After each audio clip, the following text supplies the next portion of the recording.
Hello दोस्तो, आजच्या नवीन कथेमध्ये आपल्या सर्वांचं स्वागत आहे. आजच्या नवीन कथेचं नाव आहे त्या मध्यरात्रीची भेट. अवनी अभ्यासासाठी डोंगरमाथ्याच्या गावात आली होती.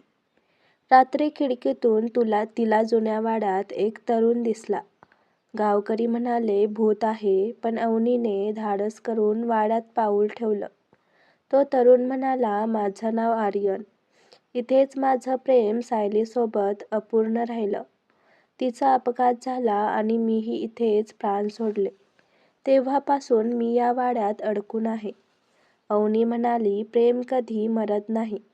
तुझ्या आठवणीमध्ये सायली अजून जिवंत आहे. हे ऐकून आर्यनच्या डोळ्यात शांतता उतरली. तो विरून गेला. त्या रात्री अवनीने वहीत लिहिलं, अपूर्ण प्रेम कोणाच्या शब्दांनी पूर्ण होऊ शकतं.